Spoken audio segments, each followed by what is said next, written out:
कि माजिद साहब एक बात है कि ये अपनी जगह सारी आर्गूमेंट्स अपनी जगह जो हसन साहब ने कहा दी और वाकई ये बात हसन अयूब ने भी कही और एजाज सईद आए थे उन्होंने भी कही कि इमरान खान साहब को बड़ी अनोखी किस्म की उनकी फरमाइशें हैं और अनोखा किस्म का उनको फैसिलिटी प्रोवाइड की जा रही है जेल के अंदर। लेकिन अगर आप इस वक्त देखें आपके नज़दीक ये तासुर हसन अयूब ने कहा कि नहीं मियां नवाज शरीफ लाडले नहीं है। अब बेशक फैक्ट है कि पुरानी इस्टेब्लिशमेंट थी, ज़्यादतियाँ भी हुई मियां नवाज शरीफ साहब के साथ, लेकिन क्या ये जो कॉइन किया गया है नए सिलेक्टेड का लफ्ज़ या नए लाडले का, आपके नज़दीक ये बगैर किसी वजह की कर लिया गया है, ये तासुर गलत है सिरे से? जी बहुत शुक्रिया। इसमें 2-3 पॉइंट्स बड़े इंपॉर्टेंट हैं।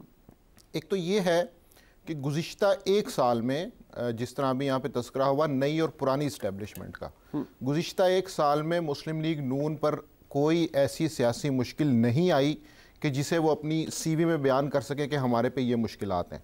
उनकी मुश्किलात ख़त्म हुई हैं, उनकी आसानियों में इजाफ़ा हुआ है। इसके बाद हमारे पास कुछ आर्गूमेंट्स हैं, वो ये हैं कि ये तासुर कैसे बना।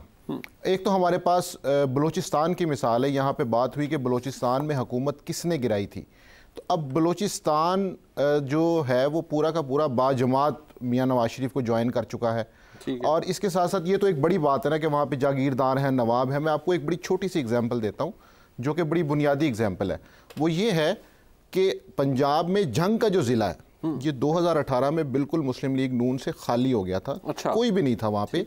3 कौमी असम्बली के हल्के हैं, 7 सूबाई असम्बली के हल्के हैं। मुस्लिम लीग नून के पास वहाँ पे कोई उम्मीदवार नहीं था। एक ही उम्मीदवार को मेरा ख्याल है MNA और MPA पे खड़ा कर दिया था। जंग का जो ज़िला है वो पूरा का पूरा बाजमात पिछले दिनों में मुस्लिम लीग नून में वापस आ चुका है। वही MPAs हैं, वही MNAs हैं। जंग ने कभी भी एंटी इस्टेब्लिशमेंट सियासत नहीं की। उनको पता होता है कि प्रो इस्टेब्लिशमेंट इस्तीफ़ा सर्टिफिकेट या दस्ते शफ़क़त किसके ऊपर है, ठीक है, वो उधर मूव कर जाते हैं। तो हमारे पास सूबे से लेके ज़िले तक ऐसी मिसालें मौजूद हैं। दूसरा ये है कि क्या मियां नवाज शरीफ की सियासी मुश्किलात में पिछले 1 साल में इजाफा हुआ है या कमी हुई है? इजाफा तो बिल्कुल नहीं हुआ, कमी हुई है, आसानी पैदा हुई है।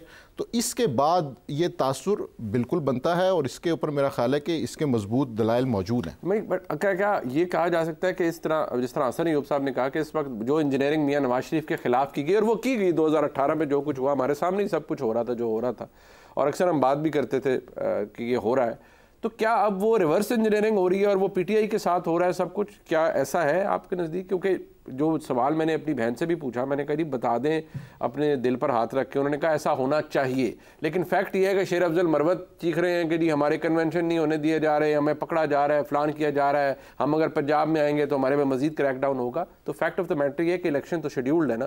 तहरीक इंसाफ आज की तारीख में ना एक कलदम जमात है, ना कोई दहशतगर्द जमात है, ना कुछ है, वो मौजूद है इलेक्शन कमीशन के अंदर, इंट्रा पार्टी इंतखाब भी करवा बैठी है।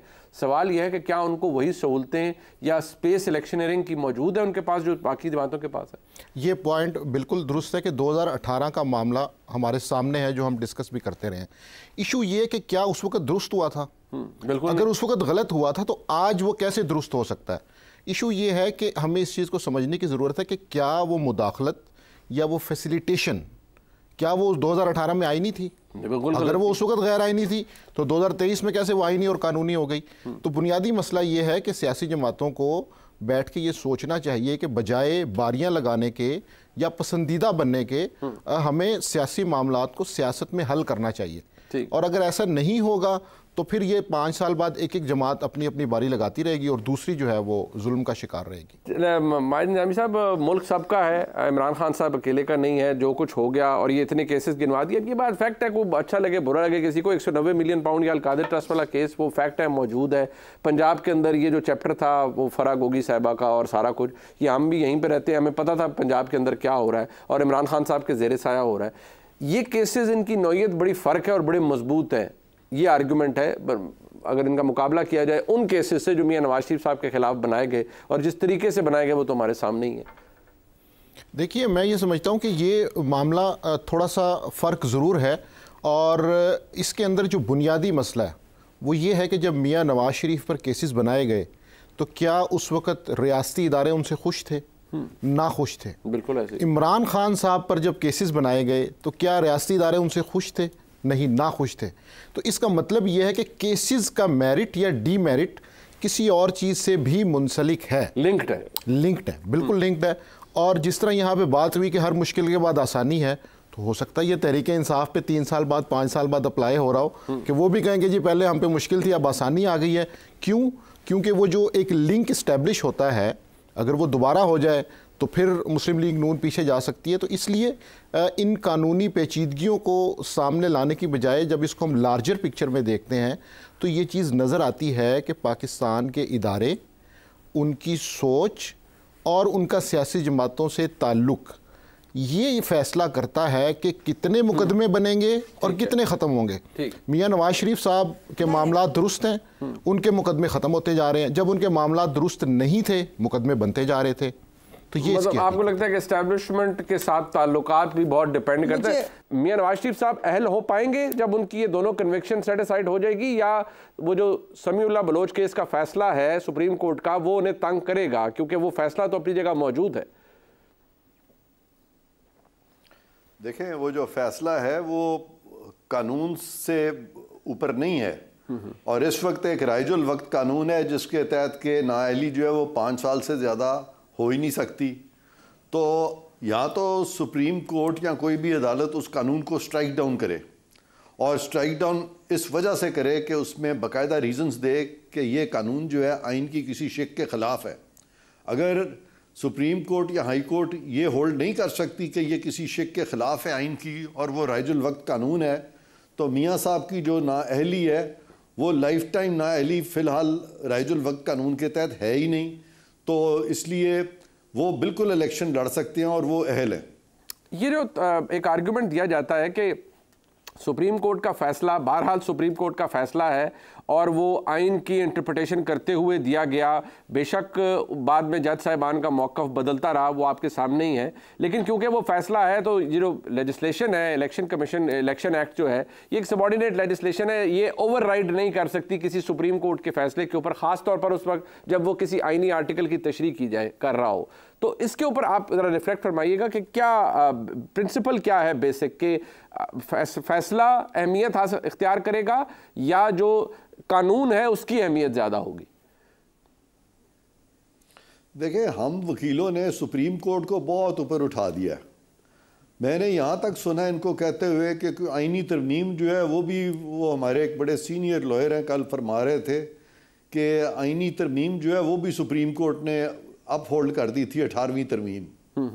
तो यानी लग ये रहा है कि आइन की जब भी तरमीम भी पार्लिमान करेगी तो वो भी सुप्रीम कोर्ट देखेगी। यानी सुप्रीम कोर्ट को सुपरा पार्लियामेंट बनाया हुआ है, सुपरा लॉ बनाया हुआ है। तो ऐसी हैसियत नहीं है सुप्रीम कोर्ट की। अगर आप कॉन्स्टिट्यूशनल स्कीम ऑफ थिंग्स देखें तो सबसे ऊपर रियासत है, रियासत के बाद पाकिस्तान का कॉन्स्टिट्यूशन है, कॉन्स्टिट्यूशन के बाद पाकिस्तान का लॉ है, उसके बाद वो तमाम फंक्शनरीज हैं जिन्होंने ओथ उठाया हुआ है कि वो कॉन्स्टिट्यूशन और लॉ की पासदारी करेंगे, और सुप्रीम कोर्ट जजेस उस हायरार्की में एक उनका यानी इन तमाम चीज़ों से कानून के नीचे आते हैं, कानून के ताबे हैं, कानून उनके ताबे नहीं है कि वो क्या कहते हैं। ठीक, तो लिहाजा ये, और फिर ये है कि ये मामला तो इलेक्शन कमीशन के देखने का होगा ना कि वो अहल हैं या ना या अहल नहीं है। ठीक, तो ये तशरीह इलेक्शन कमीशन करेगा कि सुप्रीम कोर्ट करेगा? ख़ास तौर पे वो मामला जो इलेक्शन कमीशन के देखने के हैं, वहाँ पे भी क्या सुप्रीम कोर्ट की तशरीह फाइक होगी? अगर एक strong law knowing chief election commissioner हो तो वो सुप्रीम कोर्ट को कह सकता है कि जी ये मेरी डोमेन है, आप प्लीज़ इसमें मत आएँ, और उसको भी पावर है कंटेम्प्ट की। टुवर्ड द एंड एक सवाल, इमरान खान साहब की जमात की जानिब से कहा जा रहा है कि उनकी सज़ा मुअत्तल है, वो बेल पर है उस केस के अंदर, वो तो जेल में इसलिए हैं कि वो दूसरे मामलात भी चल रहे हैं, लेकिन क्योंकि उनकी सज़ा मुअत्तल हुई तो वो जो फैसला है तोशा खाना का वो भी मुअत्तल हो गया, जबकि एक आम फहम में जो राय है वो इसके बिल्कुल खिलाफ है। आपके नज़दीक दुरुस्त पोजीशन क्या है? क्योंकि तहरीक इंसाफ कहती है जी CRPC का कानून है, 426 को देख लें जी, वो उनका जो कन्विक्शन है वो भी सस्पेंड होगी, जबकि माजी में भी देखा जाए इरफान कादिर साहब तो हमने सेंटेंस सस्पेंड होते देखी है, कन्विक्शन तो मौजूद रहती है। तो इसमें दुरुस्त कानूनी पोजीशन क्या है? इसमें कानूनी पोजीशन ये है कि अगर उन्होंने इनको इसलिए नाअहल किया था कि इनके खिलाफ कोई फौजदारी फैसला आ गया था और इनको सज़ा हो गई थी जी, तो अब चूंकि अपील जो है वो कंटिन्यूशन ऑफ ट्रायल होती है जी, और अपील में अगर वो सस्पेंड हो जाए सेंटेंस तो वो समझा जाएगा कि मैटर इज पेंडिंग ट्रायल। ठीक। और अगर मैटर पेंडिंग ट्रायल हो और हतमी फैसला ना हुआ हो तो मैं समझता हूँ कि फिर वो भी नाअहल नहीं रहते जब तक कि वो सेंटेंस सस्पेंडेड है। वो भी उस दौरान में डेफिनेटली उनकी जो पाबंदी है वो मैं समझता हूँ कि उनको फिर पाबंद नहीं किया जा सकता, उनको नाअहल नहीं ट्रीट किया जा सकता। यानी कि आपके नज़दीक इमरान खान साहब की कन्विक्शन अगर देखा जाए, जो जिस तरह आपने रहनुमाई फरमाई, तो वो कन्विक्शन इस वक्त वो भी सस्पेंडेड है। हाँ, क्योंकि कन्विक्शन की बेस पे उन्होंने इनको नाअहल किया है और वो अगर सस्पेंडेड है तो फिर उनकी नाअहली जो है वो भी इन लिम्बो चली गई है, क्योंकि उस पर जब तक हतमी फैसला एपेलेट कोर्ट का नहीं हो जाता वो पेंडिंग ट्रायल समझा जाएगा। और जब भी ट्रायल पेंडिंग होता है तो उस पर किसी को आप नाअहल करार नहीं दे सकते ड्यूरिंग पेंडेंसी ऑफ ट्रायल। अब चूँकि वो जो अपील जो है, चूँकि कंटिन्यूएशन ऑफ ट्रायल है, अपील उससे मुख्तलिफ नहीं होती, अपील भी कंटिन्यूएशन ऑफ ट्रायल कही जाती है। तो चूँकि इसमें अगर दो इंटरप्रिटेशंस भी पॉसिबल हो तो प्रिंसिपल ऑफ इंटरप्रिटेशन यही है कि जो भी सब्जेक्ट को ज़्यादा फेवरेबल हो उस तरफ इंटरप्रेट किया जाता है फिर। ठीक। ये आर्गूमेंट बड़ा दिलचस्प है और इसकी बड़ी अहमियत है।